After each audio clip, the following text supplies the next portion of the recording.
সুপ্রভাত বন্ধুরা, সুস্থ থাকতে হোমিওপ্যাথি চ্যানেলে আপনাদের সবাইকে স্বাগত। আমি ডাক্তার শুভ্রা চালকে আজকে আপনাদের সাথে আলোচনা করব আপনার মুখে কালচে দাগ হয়েছে, ব্রণ হয়েছে, দানা দানা বেরিয়েছে, স্কিনটার কোনো রকম ঔজ্জ্বল্য নেই, তাহলে আপনি হোমিওপ্যাথি কি মেডিসিন ব্যবহার করবেন চলুন দেখে নিই।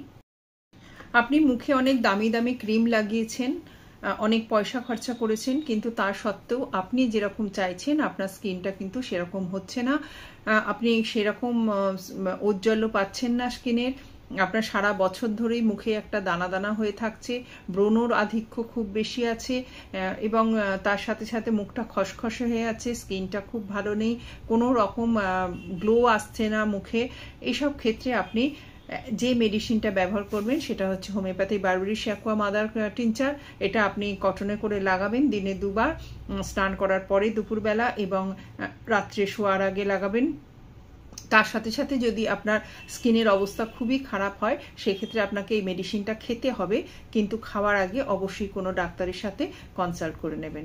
নমস্কার, ধন্যবাদ, ভালো থাকবেন, হোমিওপ্যাথির সাথে থাকবেন।